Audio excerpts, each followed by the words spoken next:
Hi everyone. Today we're talking about Chapter 3, Digital Gaming and the Media Playground. As usual, you should have already skimmed the chapter before coming to this lecture, so it'll make more sense to you. For this chapter, we're going to focus on gaming and gamification. We'll look at the early history of electronic gaming, its roots in penny arcades and mechanical gaming, the evolution of electronic gaming, and we'll talk about gaming as a social medium that forms communities of play, analyze the economics of gaming, including the industry's major players and various revenue streams, and its production as well, and raise some questions about the role of digital gaming in democratic society. And finally, I've added a small section that isn't in your book chapters. It might be interesting for you to take notes. We're going to look a little bit at gamification, cryptocurrencies, blockchain, and their various impacts and how they relate to gaming. So the first challenge in thinking about video games is to understand what it is that a video game is. Is it an activity? Is it content? Is it a kind of platform? And this varies from one kind of game to another. And we see differences in arcade-style games to home consoles and portable players, PC games. And then once the internet is introduced, the changes to internet gaming and RPGs and augmented and virtual reality, as well as spectator sports like Twitch and esports. So our book mentions some of the early foundations in society and culture that set the stage for digital gaming. The legacy of the Industrial Revolution that began in the 19th century created a context where mass consumption was promoted and people were buying more things, and it became more of their everyday life to do. The notion of leisure time was also something that was solidifying during the same period due to the development of labor unions and the work that they did to win an 8-hour day and a 40-hour week and weekends. So this meant that people, for the first time, who were not wealthy, had this concept of a separation between their work life and time for them to relax. So in this context, games became a popular way to fill this new kind of concept of leisure time. And we see notions of games in the arcade when it first evolved into four major formats for television, handheld devices, computers, and the internet. Mechanical games are one of the earliest links to digital gaming systems and were a wildly popular form of entertainment, mostly played in arcades, coin-operated countertop machines that first appeared in places like train depots, hotel lobbies, bars, and restaurants, places where people often found themselves with waiting time or leisure time. Later, popular penny arcades helped to shape the future media technology with the kinds of entertainment that they offered. So in relation to games, for instance, penny arcades had a popular machine called the Bagatelle, which was an early version of a pinball game. Arcade games were popular not just as places to go to play games, but also social spaces to interact with other people. So even early on, gaming was seen as a space for social activity. Oh wait, okay. People. Atari may be the most popular and well-known of these early home video game systems and was released in the 1970s. Some of the most popular games were Pong, Donkey Kong, pictured here as Pac-Man. Some key innovations on the Atari machine and in Pong was that they kept score on the screens for players, which would be recorded, so when you left and came back, you would be able to see your score and basically play against other players even when you weren't there. You could compete to be the highest score. And this incorporated also sounds that corresponded to gameplay, and so the device would make like a blip noise when the ball hit the paddles or bounced off the sides of the court. With Atari, we see early brand deals related to games, with the home version marketed through an exclusive deal at the time with Sears. And Pong was also popular outside of the home in arcades. So it became the first video game that was popular in arcades, and also the first video game that sort of transcended the boundary between the home and the arcade. From the late 1970s to the early 1980s, we see many of the kind of classic video games like Asteroids, Pac-Man, Donkey Kong appear in arcades and in bars. The popularity of these games drew large crowds to arcades and signaled electronic gaming's potential as a social medium. In this period, the game Pac-Man was developed and was significant as the first video game to feature an avatar that represented the player within the game. So previously it had been like objects that represented the player within the game, but Pac-Man was the first where there was actually a figure that represented you. You were Pac-Man going around eating all of the little ghosts. The idea of a console or devices specifically used to play video games started to be used to describe video game systems in this period as well. Within consoles, we started to see a higher bit rating and more sophisticated graphics. And some of the early consoles were the Atari, so that would be like the Atari 2600, developed in 1977. Nintendo Entertainment System developed its first game in 1983, and Sega Genesis developed its first one in 1989. Major home console makers still today include Nintendo with devices like Wii, Microsoft with Xbox and Kinect, and Sony with their PlayStation series. Games have intersected with consoles in many different ways, sometimes being made available across consoles and sometimes remaining exclusive to one brand or one console. In order to play a different game, you would need to purchase a separate console for it. Certain kinds of games that you could only play within that one brand, right? As we saw the rise in popularity of home computers, we also started to see gaming emerge on home computers. And the advantages of computers over early consoles was that they had greater versatility, faster processing speeds, better graphics, and often there were games that were free to play, but there were also subscription games. And with the advent of the internet, we start seeing the birth of social media games. So the combination of the internet with gaming went on to further transform gaming on computers and consoles both, and online connections are now a very normal part of gaming and essential at this point. The internet made live online multiplayer play possible and enabled the spread of video games to converge devices and paved the way for social gaming in virtual worlds. So today, gaming consoles have become entertainment centers where multiple forms of media converge in a single device. Most gaming consoles allow you to access other kinds of content besides games and also to communicate with people. Beyond the console, an important innovation in gaming has been portable players and mobile gaming devices and forms of gaming that have developed around them. Nintendo's Game Boy is one of the earliest and most popular mobile gaming devices. It was originally in black and white. I played on one of these when I was young, and have evolved into more interactive Nintendo Switches that we see on the market today. Portable devices are facing a lot of competition, though, from smartphones and other kinds of touchscreen devices like tablets, as many people find it's more convenient to play some games on their phone instead of having to have a separate dedicated device. So this kind of mirrors the tension between gaming consoles and computers, and we see the same kind of thing playing out with mobile devices around other kinds of technology, as we've talked about in the past. The internet and mobile gaming also allows for advances in virtual reality technology that can be incorporated into games. In 2014, for example, Facebook, or now we call it Meta, bought the virtual reality company Oculus VR, which promises a total immersion into a 3D world through their technology. This technology is increasingly being incorporated into games produced by social media companies like Facebook, but also other companies to provide more realistic and interactive experiences for players. We see this a lot with Nintendo Wii, where you can use the controller motions with your body, and that's more interactive and more of an experience. So more games are trying to use that in their systems. One popular form of digital gaming is massive multiplayer online role-playing games, or MMORPGs. These games are set in virtual worlds and allow large numbers of groups of players to play at once. Online fantasy sports games are also a widely popular genre, especially on social networking sites. And there are many genres of video games, so action games, shooter games, adventure games, role-playing games, study and simulation games, casual games, and a category of themed games like sports, music, and dance games. So action and shooter games make up, of course, as you can see here, the majority of the market today in terms of game sales, subscriptions, and player accounts. All video games are regulated and categorized by the Electronic Software Association, or the ESA, which organizes these games by types of gameplay on the screen here that you see. Gaming is something that we can do individually, sure, but there are also many ways we see community intersect with gaming today, just as it did in the past.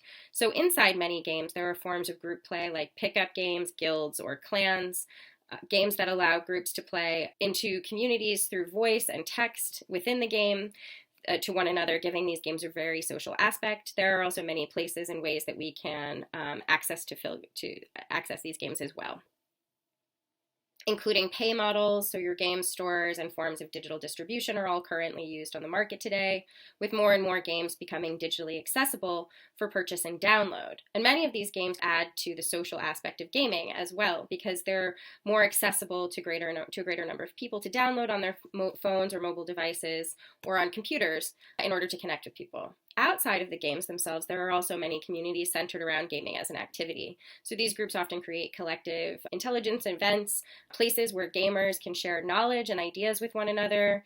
Modding, for example, is a popular topic of discussion where players discuss how to alter the gaming devices or games themselves to achieve different kinds of gameplay. Game sites like GameStop.com and PennyArcade.com are also places where players come together as well, as dedicated social groups, as well as on social sites like Reddit, where often you'll find spaces for people to share tricks and tips or modding adjustments, etc. There's also many gaming conventions that support gaming communities, like Penny Arcade Expo, BizCon, and the Tokyo Game Show, and E3.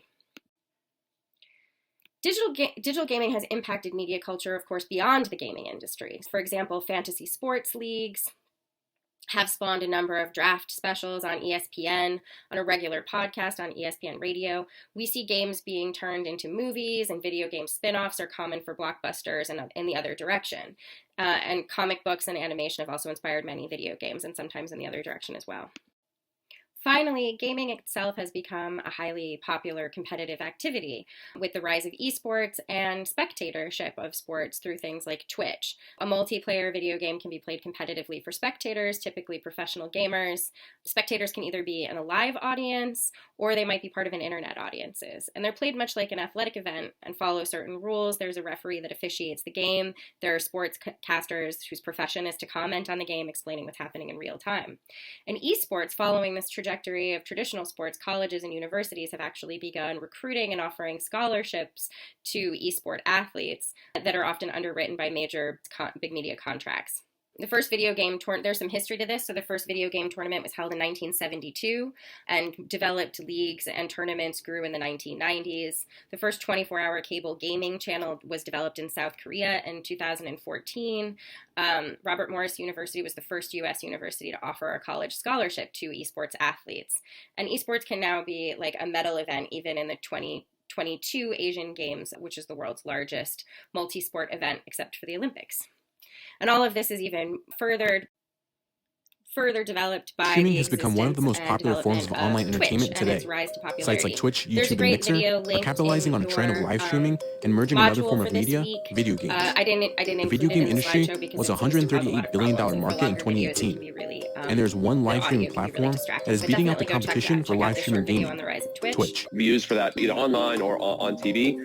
Twitch alone gets that every single tournament. It's hundreds of millions of people. It's very global. It's every single tournament is highly viewed. So that scale is absolutely staggering, and it's only going up. The site has over 3 million monthly streamers. And at one point, Twitch generated so much hype that both Google and Amazon were trying to acquire the site. Twitch is one of the biggest live streaming platforms. It's viewed as a top choice for many content creators looking to build a following. So being live every single day, I was able to build connections with people on a much more personal level and at a faster pace than I did with other platforms. I first started streaming beginning of high school, so that was around 6-7 years ago. Twitch wasn't even big back then. They had a couple thousand viewers maybe, the top streamers, and I was like, wow, people like watching them play games. They chat about it, so I started streaming. In 2018, Twitch had the 6th highest traffic for streamed video in the world. And in January of 2019, Twitch had nearly 1 billion hours of streams watched on the site. But before Twitch took the internet by storm, launching the careers of streamers like Tyler Ninja Blevins, the site went by a different name, Justin TV. Justin TV was launched back in 2007, and it was developed by Justin Kan and Emmett Shear. In its earliest days, it was a site dedicated to broadcasting the life of the site's creator, Justin Kan. The community that formed around Justin TV was a little bit more of a reality television show community, as you'd expect. So it was people who were attracted by the idea. There's probably about 10,000 people in the core Justin TV community originally who really wanted to be part of this sort of social experiment to share Justin's life on the internet. And it attracted a really eclectic group of people. We still are in contact with a lot of them. It was a really interesting time. Justin TV had a huge following and saw gamers like Ninja using the platform broadcasting their gaming in real time. The live streaming service would eventually pivot to set sights on the gaming and esports community. In June 2011, Twitch was announced from the same creators as Justin TV, and a few years later, Justin TV shut down. During its first year, Twitch had close to 3.2 million unique visitors a month, but the company would rapidly grow into the giant that it is today. In 2012, monthly visitors jumped from 3.2 million to 20 million visitors, and in 2013, Twitch would become the #1 video streaming site in the video game category with 45 million visits a month. So when we got started on Twitch, we had a goal of 25% growth a month every month. At the end of 6 months, if we could keep our growth above 25% a month for gaming content, we would commit. And if we couldn't, we would kill the project. And it was transformational when we started beating that goal. And I think the thing about it that was most transformational was this sense that we were in charge of our own destiny. Twitch skyrocketed to heights that drew the attention from tech giants Google and Amazon. During this time, it was reported that Google made strides to acquire Twitch. I think the reason why people are really interested in the company right now is that they're surprised when they hear that we have so many people, over 1 million people broadcast gaming every month. But Twitch would grab the attention to its now parent company Amazon in an all-cash deal worth $970 million. In the run-up to being acquired by Amazon, it was a crazy time at Twitch because we were growing really fast. Everything was breaking all the time because every system that we had put in place turned out not to be sufficiently scaled, and we were replacing every component of the system. We were adding people really fast because we had so much to go do, and we were starting to make money, and we were starting to get some real competitive attention from other players who were starting to think, oh, maybe this live streaming gaming thing is a thing. There's just so much going on. And it was a real relief when we finally finished the process. Twitch Prime has been massive for us, and we never could have done Twitch Prime without Amazon. The ability to let any Amazon Prime customer get benefits on Twitch and get benefits for our streamers by upselling people into buying an Amazon Prime subscription is just a great dynamic. It's great for our streamers, it's great for our viewers, it's great for us, it's good for Amazon. But Google didn't miss out completely on the video game streaming scene. Just a year after Amazon acquired Twitch, YouTube Gaming was launched with a mix between live streaming and video on demand. Today, YouTube Gaming has a following of 82 million subscribers. With YouTube, I'm capable of editing what I want to say, so it's a lot more controlled in what the content I want to put out. Whereas on Twitch, everything is just on the spot, live entertainment, you're just put in the spotlight. But that said, a lot of my YouTube content is just like VODs from my Twitch, just edited into a nice compact format. The good thing about YouTube though is I can plan things ahead and I can get 4 or 5 videos ready to be uploaded, and I could go and take a vacation if I wanted to, or go on a trip and have those videos uploaded. But when it comes to Twitch, you have to be there every single day to keep the momentum going. Even though YouTube is one of the top video websites in the world, it still hasn't drawn in as many eyeballs as Twitch when it comes to live streaming gaming. I think Twitch is a little bit more mature, just because it's more focused on live streaming, and they've been doing live longer than anyone else. So the tools are more fully baked, they're more developed, there's more of them. But YouTube Gaming is making some serious strides to catch up with Twitch. YouTube is close, so certainly I think they are Twitch's most important competitor today, and Twitch is more mature, more focused on live. YouTube has big advantages in other areas. Since its beginnings, Twitch has evolved from its esports and gaming roots. It's now into professional sports. Back in 2018, Twitch announced it would be broadcasting Thursday night football games for the NFL. In partnership with Amazon Prime, we have Thursday Night Football on Twitch. And that's awesome. It's been really cool, particularly to watch co-streaming of Thursday Night Football. This is something that we invented on Twitch to enable our streamers to help create the experience and to become effectively new commentators for football. The viewers have really liked it. Streamers have gotten super excited about it. We've gotten tons of outreach from streamers, other new streamers wanting to do it. And I think it's actually pointing the new way to do sports in a multiplayer entertainment context. But it's not just the NFL taking notice of Twitch's value. Big brands are jumping onto the Twitch bandwagon. Brands have a number of different ways to integrate themselves on Twitch. Whether it's brand deals with streamers, ad space on the site, some brands even have their own Twitch channel. When it comes down to it, Old Spice, they've done many things. I think they had a robotic squid that they partnered with some of the Twitch streamers to help push one of the most recent launches of the game. I think Overwatch just signed Coca-Cola to event-based sponsorship. And the brands that we see the most successful are the brands that either take on an event sponsorship or take on a streamer and really say, we're going to own this space. But it's not just the big brands that are making money from Twitch. It's also the community of gamers too. There are over 3 million monthly broadcasters a month on the site, and 27,000 of them are Twitch partners. Twitch partners are streamers that can make money through paid subscriptions, bits, ads and sponsorships, and merchandising. You can then donate bits to the person that you're watching, and those start at 1 bit all the way up to 1 million bits. And the way that works is, I think for every $1.40 you get 100 bits. The streamer that you're then donating to, for instance, gets a portion of that revenue. The rest goes to Twitch. Fans can pay $5 to $10 or even $25 a month to subscribe to a Twitch partner streamer. Twitch partners are streamers that have a sizable audience and stream either part or full-time. And subscriptions are tiered, starting I think at the bottom is $4.99, to where you can subscribe to streamers who are your favorite, right? And that then, a portion of that stream money goes to Twitch, and a portion of that subscriber money goes to the streamer themselves. And once it got to a point where it was sustainable and I could do Twitch full time, pay the bills, that's when I really started creating and solidifying a schedule that was more your typical 8-hour work days, 5 to 6 days a week. So what is it about Twitch that makes people tune in? With almost 1 billion hours of Twitch content watched by users in January of 2019, a majority of these live streams are dedicated to watching people play games like Fortnite, League of Legends, and Apex Legends. In fact, Fortnite was so big on Twitch, it had its own convention hall at Twitch's yearly expo called TwitchCon. But tuning into your favorite streamer and watching them play popular games isn't the only drive as to why people watch Twitch streamers. A lot of it has to do with the psychology behind Twitch. So research conducted by Solblum et al. Found a number of reasons why Twitch is so popular. So the first reason they found was something called information seeking. So this is simply going to Twitch to watch someone play a video game who's very good at it, because they want to learn themselves how to be good at the game. So the second reason they identified was something called tension release. And this is the idea that someone may have had a difficult day at work, they may have had a hard day at school, so they get to come home, they get to put on a Twitch stream, and they get to be entertained by someone who is very entertaining themselves, while also playing a fun game. Twitch is a site that has a community of users who aren't just tuning in, but are actively engaging with each other. Someone donated to the streamer saying, "I'm in a great mood, I'm going to pass on the love because I recently just got engaged." And everyone, the streamer and the audience watching you, they were all like, "Congratulations, I'm so happy for you, that's brilliant to hear." And when you dissect that, you think about the fact that this person got engaged, and their instinct may have been to tell their family, then to tell their friends, and now we're at a stage in Twitch where their next step was to tell their favorite streamer. And that's incredible to think about in terms of that social bond. Back when Twitch first launched, it had over 3,000 Twitch partners on the site, 300,000 broadcasters each month, and 72 billion minutes watched. But in 2018, Twitch had 27,000 partners, 3.4 million broadcasters, and over 560 billion minutes watched. So what does the future of Twitch look like? As competition heats up, I think we always try to do the same thing, which is go back to making sure you're nailing the basics. When you feel like there's a lot of competition around, the most important thing is to make sure you're nailing the very core needs and not spending too much of your time getting distracted by shiny new things you could build in the future, and that you pay attention to the core and you make sure you're paying attention to your customers and that they are getting the best possible service.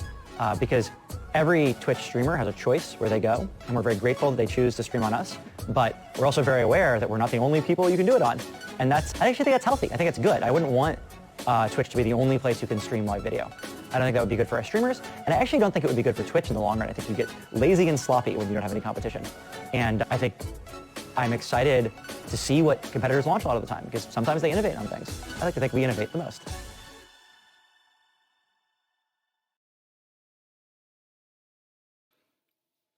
So we also see increasing intersections between digital gaming and advertising in several ways, in advert games and also in-game advertisements, meaning game advertisements inside the game. So advert games are one form of this where we see brands creating a game based on their product or promotional purposes. And another way we see advertising is this in-game model where there's ads are integrated as billboards, logos, storefronts, etc. within the game, as you can see here on the bottom. There are numerous concerns that have been risen in society about gaming and its impacts on individuals and culture. One of these is gaming and addiction, because we know that gaming releases a certain amount of dopamine in the brain, which is the chemical that your brain feels in its reward center. And so this can be something that becomes really addictive for people. Additionally, some studies have associated gaming with increased incidences of depression, social phobias, and increased anxieties. These studies have also indicated that these concerns about addiction are likely to affect males more disproportionately than females. Games are often addictive by design with elaborate achievement schemes, so some argue that there should be much more strict regulation because of these negative potential impacts on people's psychological and emotional health. There's also a link to this short documentary in your module this week called Left Field, which gives you a little bit more information about this concept of social isolation and depression around gaming. Additional concerns linked to gaming are violence and misogyny. The question of violence, as you may remember, around media and youth has existed in pretty much every form of media that's ever been delivered to youth. We saw this in Penny Dreadfuls, but we see it exceptionally highly, of exceptional high social concern around video games. Most games involving combat are intentionally violent, and this has raised concerns over personality traits or certain types of players who are attracted to these games and what kinds of tendencies they can encourage people to develop. For example, in the 1999 Columbine High School massacre, the gunmen practiced their plan to execute members of their community at their school through a shooting-based video game. Additionally, misogyny and sexual harassment is also a major concern tied with gaming, as many popular games such as Grand Theft Auto position women in very sexualized ways and allow them to be the focus of violence, and this sort of spills out often into communication in multiplayer games. So the gaming industry has been largely shaped by men, and so many argue that implicit biases against women and misogynistic tendencies are inherent in the industry itself and the games that are produced by it. The issue of misogyny in gaming is the focus of the documentary GTFO that we'll be watching this week. If you're interested in writing about that, please do. It tells the story of sexual harassment of female gamers and programmers. There have been some attempts to address concerns about gaming, specifically through regulation.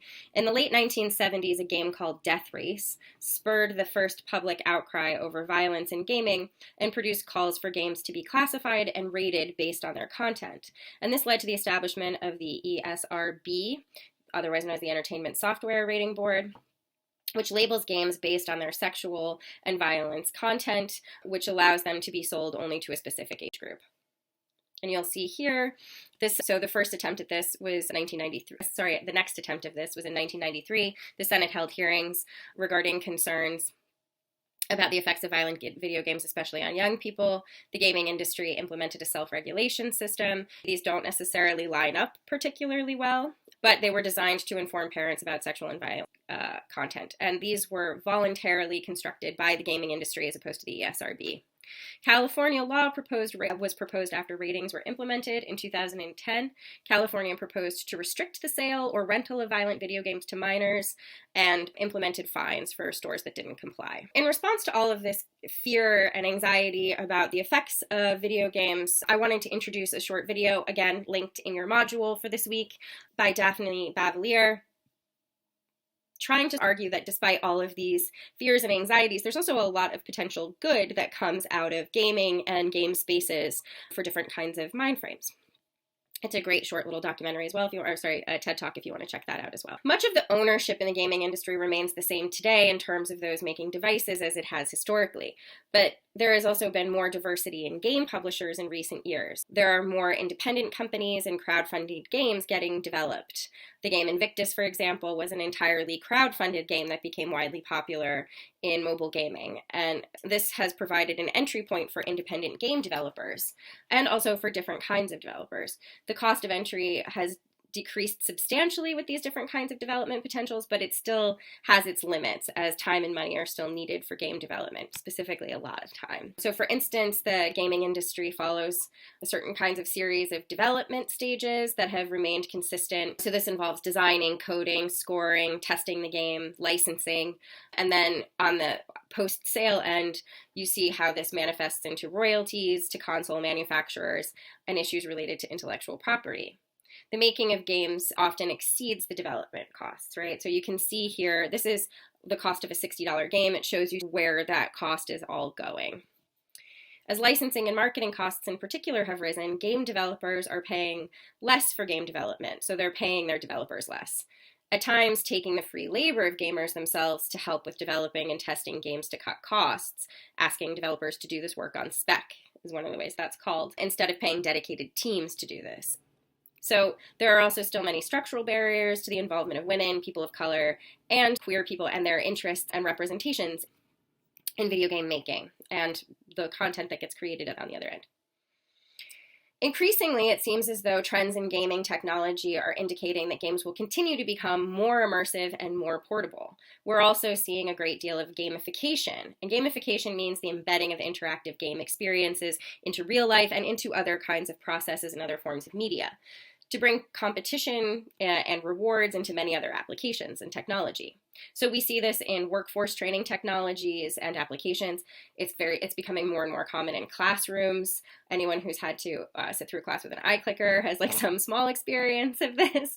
Social causes, fitness and health applications where you win points for, say, how many steps you get in a day or something like that.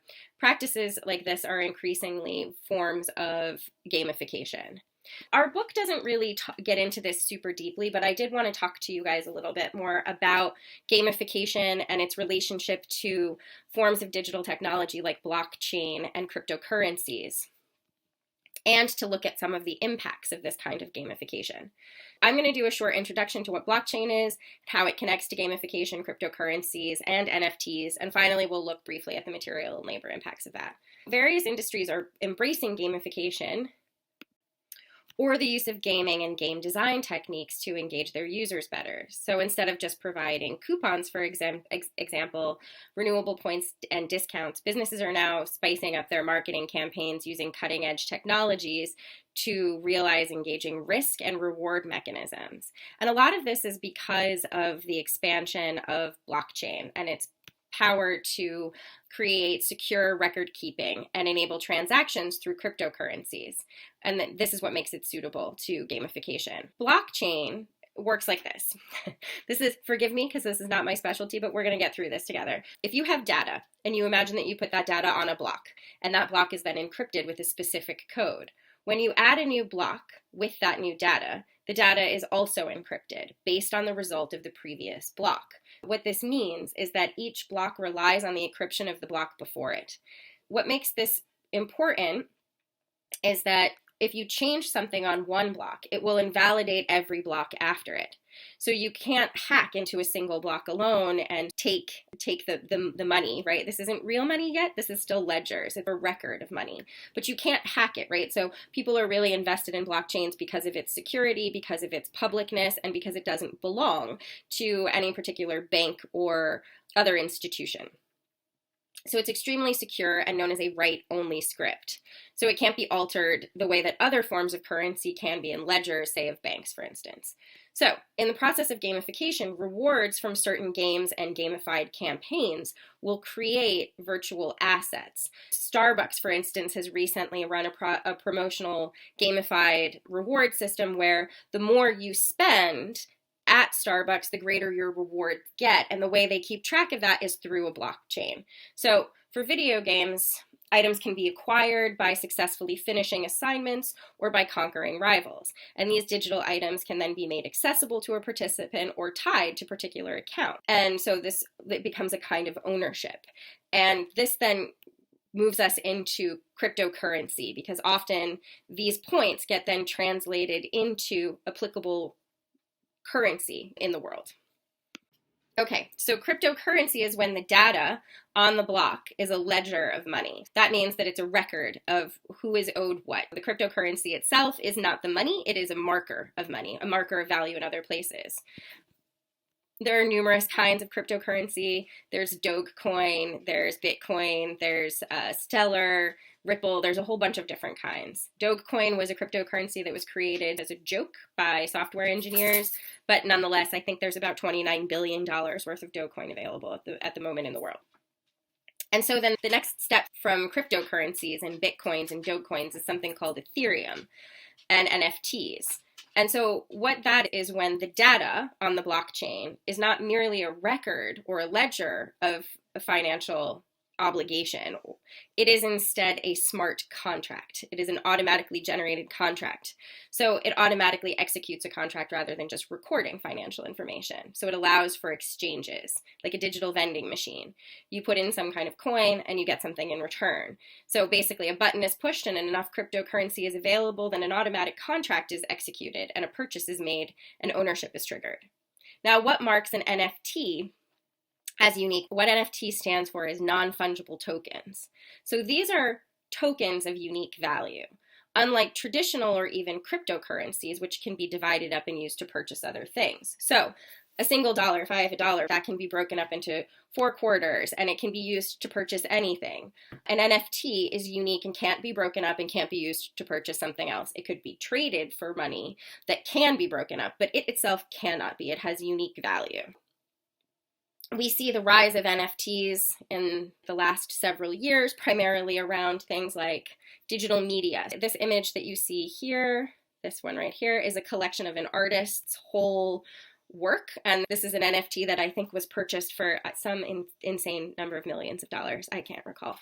But what that means is that the person, they don't own the rights to those images. Those images can still be printed in other places, but they have this non-fungible ownership of this sort of containment of these things together. It is a record. It is a token that they own of this representation.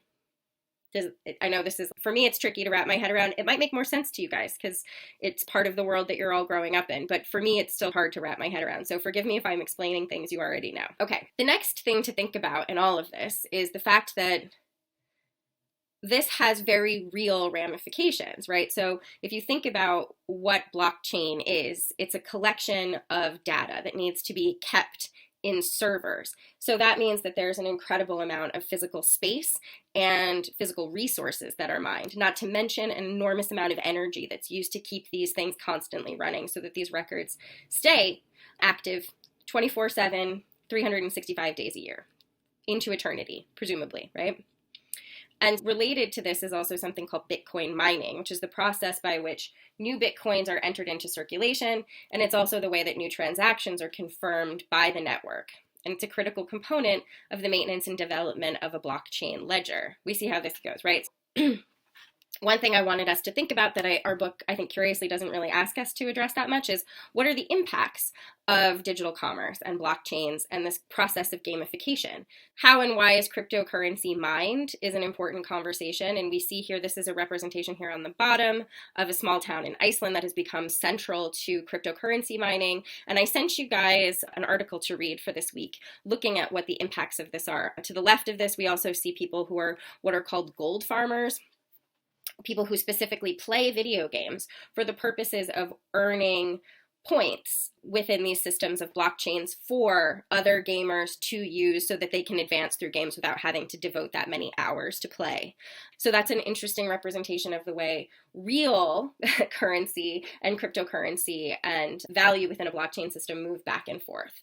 I hope you guys find that article really interesting. I know that I do, and I think that this is going to be one of the major concerns for your generation to think about is what this looks like when we have these sorts of massive spaces where data has to be kept and cooled because these massive spaces of server storage get very hot. And we tend to imagine, and we're encouraged to imagine, data as existing in kind of this ethereal way. Things are on a cloud, when in reality, this is a deeply material reality that involves physical alterations to the climate, to the environment, in order for us to gain the materials and the energy needed to produce these things. Finally, I didn't really get into it for this lecture so much, but I'm going to include a short video for you all to check out about one of the ways that gamification has also altered the stock market, people who have decided to treat the stock market as a game space. And we saw this play out with the GameStop scandal. It's not really, anyway, when a number of people decided collectively because of their communications on social media to try to save GameStop, specifically a former game selling store that still exists, but one that was starting to go the way of Blockbuster because we mostly buy our games online these days, and people sunk a bunch of resources into it on the stock market, raised its value really quickly, and a lot of this happened through cryptocurrency and blockchain purchases of stock. I included a video on that for you guys as well. And that's all. Be sure to read chapter 3 and the article and check out the videos that are linked here for you this week and listen to the 2 podcasts. Also, make sure you watch your classmates' really excellent mass media mini lectures that'll be posted. I hope that this was a good week for you guys. Take care, everybody.